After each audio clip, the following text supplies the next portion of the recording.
Hello, welcome to go crazy platform. आज हम Russian revolution part 3 को स्टार्ट करने वाले हैं। पार्ट सेकंड में हमने रशियन रेवोल्यूशन को समझा था, रशियन रेवोल्यूशन में कौन कौन से इवेंट है उसको समझा था। आज हम स्टार्ट करेंगे सोशलिज्म इन रशिया से, कि किस तरीके से रशिया में सोशलिज्म स्प्रेड होना चालू हुआ। बहुत सारे जो इकोनॉमिक और सोशल साइंटिस्ट थे, इन्होंने कहा था कि रशिया जो है वो बॉर्न है सोशलिज्म के साथ, क्योंकि रशिया में जिस तरीके से पीजेंट अपने लैंड और रिसोर्सेज को पूल करते हैं और सारे के सारे लोग जब प्रॉफिट अर्न होता है तो उसको जिस तरीके से डिवाइड करते हैं, वो कहीं ना कहीं सोशलिज्म का एक बहुत अच्छा प्रमाण के रूप में देखा गया। तो स्टार्टिंग में रशिया अगर हम बात करें, बॉर्न ही सोशलिज्म की तरह हुआ था। रशिया में काफ़ी ज़्यादा जो पीजेंट थे वो नेचुरल सोशलिस्ट भी कहलाते थे, और धीरे धीरे रशिया में सोशलिज्म स्प्रेड हुआ। रशिया में अब एक चीज़ याद रखना, या कोई भी स्टेट जो ऑटोक्रेटिक नेचर का है, ऑटोक्रेटिक नेचर का है, वो हमेशा क्या करेगा, अपने विरोध में जितनी भी आवाज़ उठेगी उसको दबाने की कोशिश करेगा। तो यहाँ पे किसका रूल है? मोनार्क का रूल है। और मोनार्च में कौन? किंग या जार, TSAR भी इसको आप लिख सकते हैं, और CZAR भी इसको लिख सकते हैं। Tsar Nicholas second. किसका रूल है? Tsar Nicholas second.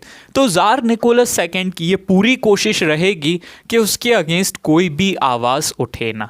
तो इस वजह से बहुत सारे जो वहाँ पे किंग थे, या इसके पहले जो किंग थे, उन लोगों ने पूरी रशिया में टिल 1914 पॉलिटिकल पार्टीज को पूरी तरीके से बैन रखा।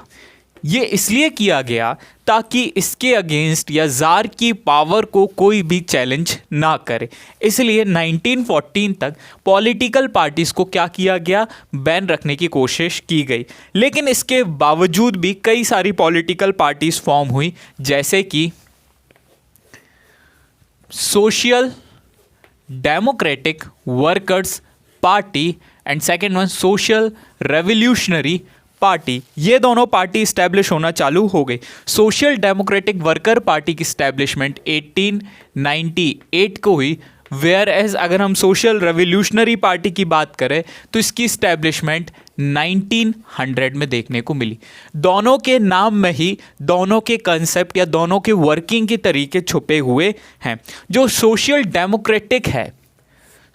डेमोक्रेटिक है ये फॉलो करती है मार्क्स के आइडिया को। कार्ल मार्क्स मतलब the workers of the whole world unite, you have nothing to lose but your change.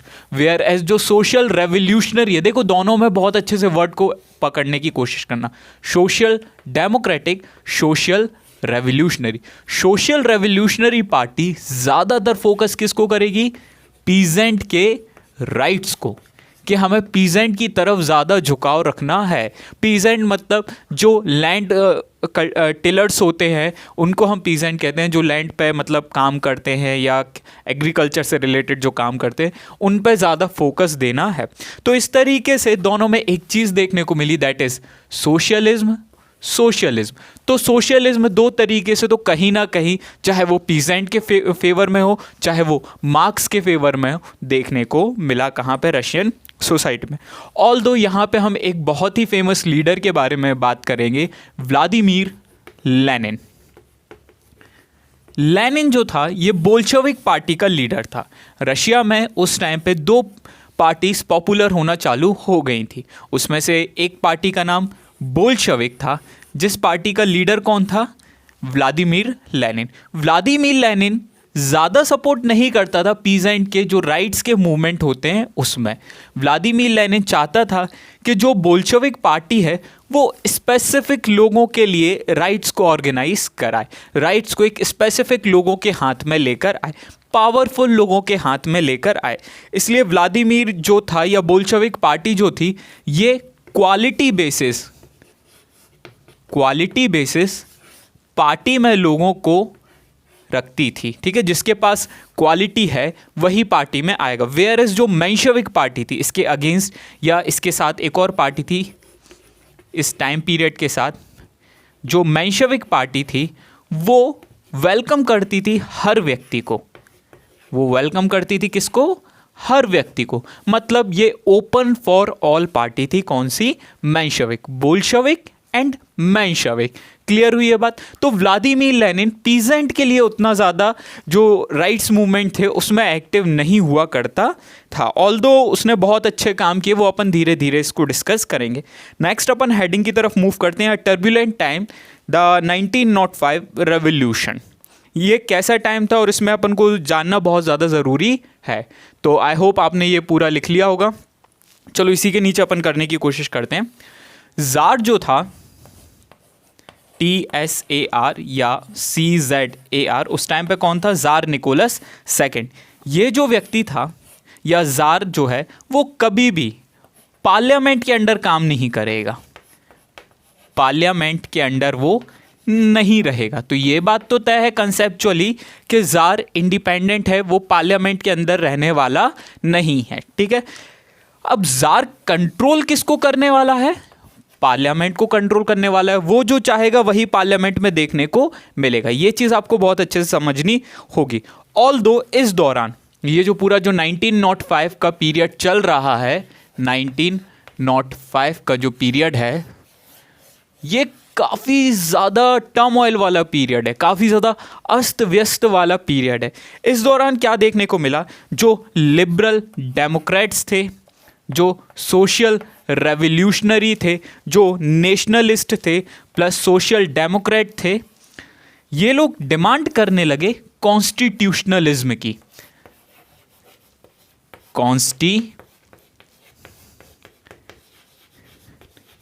Constitutionalism का मतलब क्या होता है? कॉन्स्टिट्यूशनलिज्म का सिंपल मतलब है, पहले तो वर्ड निकालो कॉन्स्टिट्यूशन, ISM फिर जोड़ दो।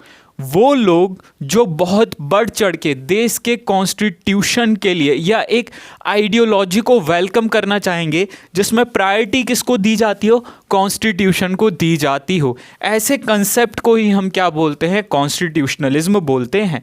Social revolutionary, social democratic, liberal democratic, ये सारे लोग करने लगे। इसके साथ साथ इनको सपोर्ट कौन कर रहा था?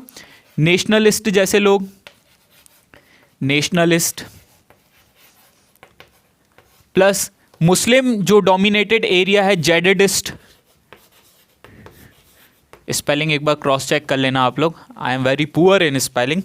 तो जेडिडिस्ट जैसे लोग इसको सपोर्ट करने लगे कि हमें एक वास्तव में रिटन कॉन्स्टिट्यूशन चाहिए है, तभी हम आगे मूव करेंगे। Is that clear to you? चलो ये रब कर देते हैं अपन, आई होप आपने लिख लिया होगा। ऊपर का कर देते हैं, नीचे का अपन वैसे ही रखेंगे।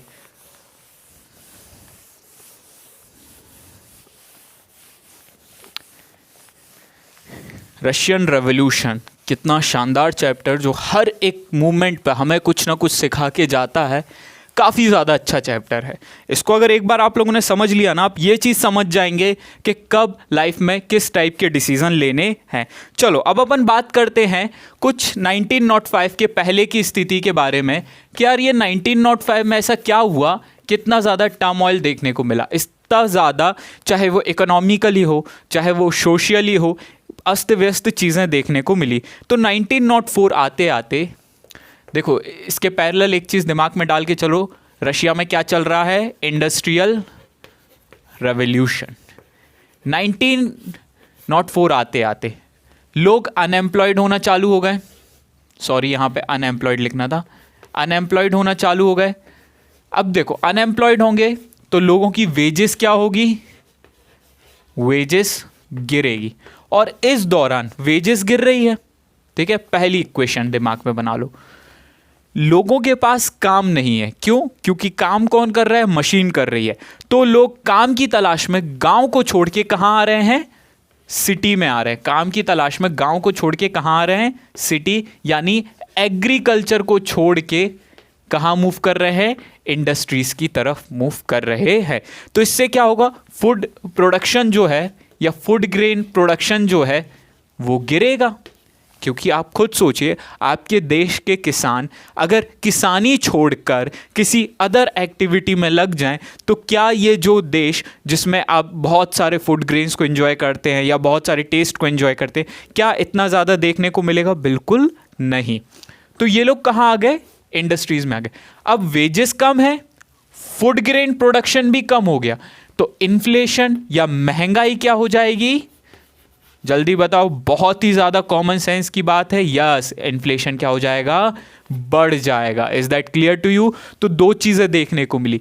एक तो आपको पैसे भी नहीं मिल रहे हैं जैसे कोविड के समय देखने को मिला था, कि महंगाई भी बढ़ चुकी है और लोगों की वेजेस भी गिर चुकी है। ये दो कंडीशन देखने को मिली, और इसी दौरान अब ये दो कंडीशन जब होगी तो काफ़ी सारे लोग अनएम्प्लॉयड और होना चालू हो जाएंगे, और यहीं पे काफ़ी सारे लोग अनएम्प्लॉयड हुए।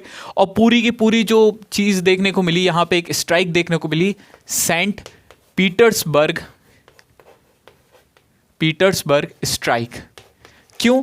क्योंकि 4 पर्टिकुलर मेंबर जो एक प्यूटिलोव आयरन वर्कर्स नामक कंपनी से अनएम्प्लॉयड कर दिए गए, उनके राइट्स के लिए पूरी की पूरी स्ट्राइक को ऑर्गेनाइज कराया गया था। कहाँ पर? सेंट पीटर्सबर्ग में। अब ये सारी चीज़ें चल रही हैं। अब देखो, फूड ग्रेन्स कम है, इन्फ्लेशन भी है। इन दोनों चीज़ों को मिला के अगर हम देखें तो बहुत ही ज़्यादा बेकार सिचुएशन है। इस चीज़ को कंट्रोल में लाने के लिए फादर गेपॉन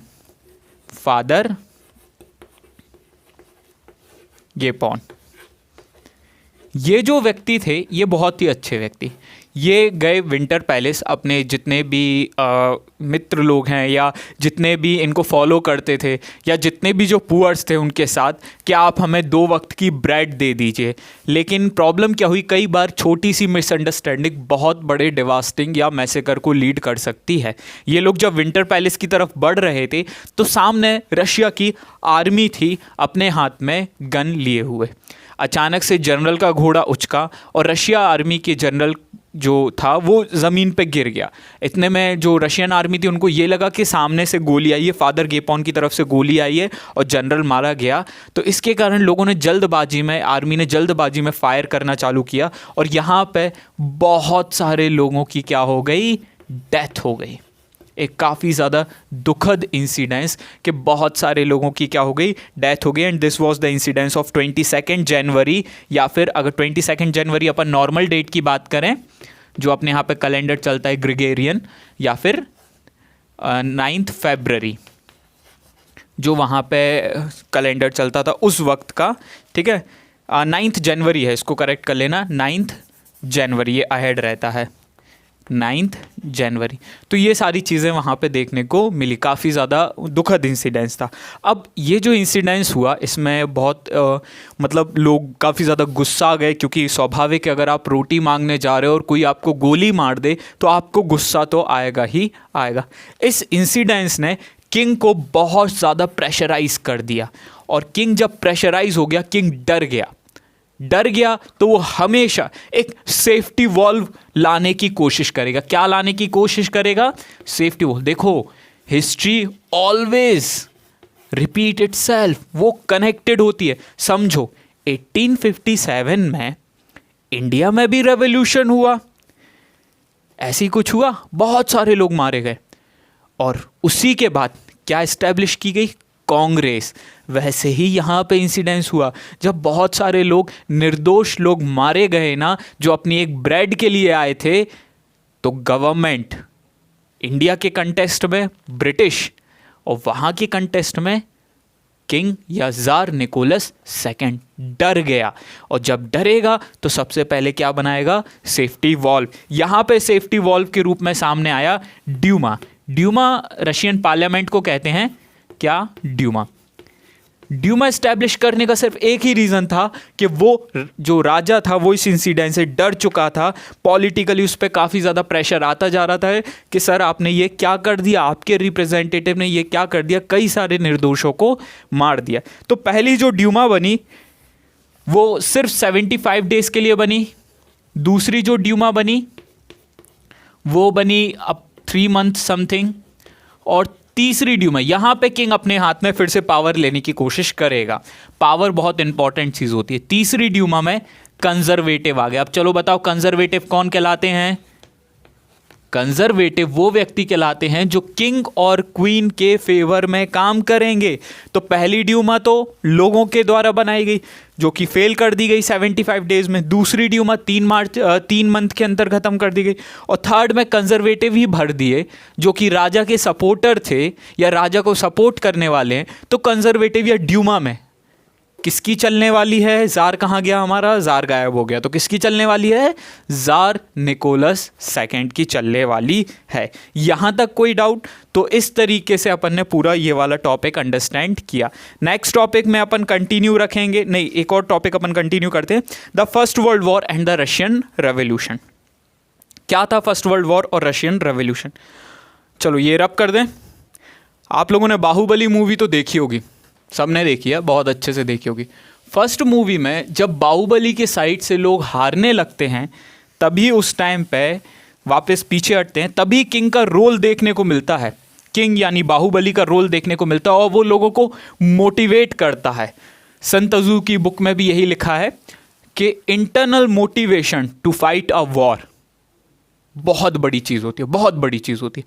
तो बाहुबली क्या करता है? लोगों को मोटिवेशन देने लगता है कि क्या है मृत्यु, मृत्यु क्या है, मुख से, मृत्यु के मुख से जीत को छीनने जा रहा हूँ, माहेशमती, समथिंग लाइक दैट। ये चीज़ है मोटिवेशन। किसी भी वॉर में मोटिवेशन बहुत इंपॉर्टेंट रोल प्ले करता है। अब अपन वॉर की ही चर्चा करते हैं तो आपको पता होना चाहिए फर्स्ट वर्ल्ड वॉर कब से कब रहा? 1914 से 1918। ठीक है, अब रशिया थोड़ा सा ड्रॉ कर लेते हैं with my poor drawing something. ये क्या है? रशिया। रशिया जो है 2 फ्रंट पे वॉर लड़ रहा है। First eastern front end second western front. और दोनों फ्रंट पे, फ्रंट मतलब होता है जगह या डायरेक्शन, ये ईस्टर्न फ्रंट हो गया और ये वेस्टर्न फ्रंट हो गया। दोनों फ्रंट पे रशिया की क्या हो रही थी? हार हो रही थी। पर इस वक्त समझिए आप, रशिया की जब हार हो रही है और किंग जो था या जार जो था, CZAR, जार जो था, ये अपने पैलेस में बैठ के अय्याशी कर रहा है। तो जो वॉर में लड़ रहे सोल्जर्स हैं उनकी डेथ जब होगी और किंग अय्याशी कर रहा है तो लोग जब इस चीज़ को देखेंगे तो लोगों के अंदर काफ़ी ज़्यादा गुस्सा आना चालू हो गया। किसके अगेंस्ट? जार के अगेंस्ट, यानी किसके अगेंस्ट? किंग के अगेंस्ट। यहाँ पे भी लोग हार रहे हैं बहुत बुरी तरीके से जर्मनी से, यहाँ पे भी लोग हार रहे हैं। इतना ज़्यादा इम्पैक्ट देखने को मिला कि कई सेंट पीटर्सबर्ग का नाम चेंज करके पेट्रोग्राद कर दिया गया, क्योंकि इतना ज़्यादा डिवास्टिंग वॉर था, इतना ज़्यादा लोग हतोत्साहित हो चुके थे, डीमोटिवेट हो चुके थे। तो ये चीज़ देखने को मिली। जार कहाँ है? पैलेस में। जहाँ पे मोटिवेशन की सख्त ज़रूरत थी वहीं पे जार क्या है? अय्याशी में डूबा हुआ था। ये सबसे बड़ी गड़बड़ हो गई। पहली चीज़, फर्स्ट इक्वेशन दिमाग में बना के चलो। सेकेंड इक्वेशन में हम एंटर करेंगे एक बाबा को, रेस्पुतिन। स्पेलिंग देख लेना एक बार रेस्पुतिन की, आए पता नहीं सही होगी कि नहीं। ठीक है, वन सेकेंड ना, हाँ सेकेंड उसमें एंटर, इक्वेशन में एंटर किसका है? रेस्पुतिन की जो रोल है उसको समझना काफ़ी ज़्यादा इंपॉर्टेंट है। रेस्पुतिन एक बाबा, ठीक है। रॉयल डिसीज़ आप लोगों ने पढ़ा होगा। रॉयल डिसीज़ में क्या होता है? हीमोफीलिया। आपका ब्लड जो है क्लॉट नहीं होगा, ब्लड क्लॉट नहीं होता है ड्यू टू विटामिन के। ये तो आपने पढ़ा ही होगा, विटामिन के कारण ब्लड क्लॉट नहीं होता है। तो जो क्वीन है और किंग है, उसका लड़का अलेक्जेंड्रिया, उसको कुछ लग गया होगा तो ब्लड क्लॉट नहीं हो रहा, कंटिन्यूसली ब्लड बह रहा। रेस्पुतिन आया, बाबा की तरह एक्ट किया, उसने कुछ झाड़ा फूकी की और अलेक्जेंड्रिया ठीक हो गया। अब किसी भी माँ के सामने अगर आप उसके बच्चे को बचा रहे हो तो वो माँ आपको अपना भगवान बना लेगी। यही हुआ। क्वीन ने रेस्पुतिन को बहुत ज़्यादा रिस्पेक्ट देना चालू कर दी। और जार निकोलस क्या था? वीक। किसकी सुनने वाला है? क्वीन की, या क्वीन के द्वारा क्या था, ये इन्फ्लुएंस था, क्वीन के द्वारा क्या था, इन्फ्लुएंस था। क्वीन पे किसका इन्फ्लुएंस है, रेस्पुतिन का। ऐसा लोगों के बीच में चर्चा होने लगी कि ये जो डेथ हो रही है मैसिव लेवल पे, चाहे ईस्टर्न फ्रंट पे हो या वेस्टर्न फ्रंट पे हो, that was due to Rasputin, that was due to Rasputin. और रेस्पुतिन को मतलब ये चीज़ चली रही थी, फिर रेस्पुतिन को बाद में कभी मारा गया, और रेस्पुतिन की कहानी बहुत ही ज़्यादा अजीब है। उसको शूट भी किया गया था, उसको जहर भी दिया गया था, उसको फांसी भी दी गई थी, और फाइनली उसको डुबा के मारा गया था सिंगल नाइट में। सिंगल नाइट में, मतलब ये सोचने वाली बात है कि वो अलग ही लेवल का व्यक्ति था, ठीक है। तो ये सारी चीज़ें इस दौरान देखने को मिली, और बहुत ही ज़्यादा मतलब बेकार कंडीशन हो चुकी थी। और फाइनली 1916 तक आते आते 1916 आते आते पूरे रशिया में रॉयट्स होने लगे ब्रेड के ऊपर। अब इसका आप लोग कंक्लूजन निकालो, ब्रेड के ऊपर रॉयट्स किस कारण से होना चालू हो गए थे रशिया में। तो समझिए आप लोग क्या हो रहा था रशिया में। पहली चीज, इंडस्ट्रियल रेवोल्यूशन चल रहा है, लोगों के पास पैसे नहीं हैं, सारा काम कौन कर रहा है, मशीन कर रही है। दूसरी चीज, वॉर चल रहा है, जो वर्किंग पॉपुलेशन है, जो वाकई में हल चला सकता है, वाकई में इंडस्ट्री में काम कर सकता है, वो वॉर पे जाके क्या कर रहा है, लड़ रहा है। यहाँ पे 90 साल का कोई बूढ़ा जाके नहीं लड़ेगा, या 10 साल का कोई बच्चा जाके नहीं लड़ेगा, यहाँ पे लड़ते हैं वर्किंग पॉपुलेशन के लोग। और वर्किंग पॉपुलेशन अलग लड़ रहा है तो घर में पैसा आना बहुत बड़ा एक प्रकार से प्रॉब्लम हो सकता है, पैसा नहीं आएगा। तीसरी सबसे इंपॉर्टेंट चीज, पॉपुलेशन एक्सप्लोजन।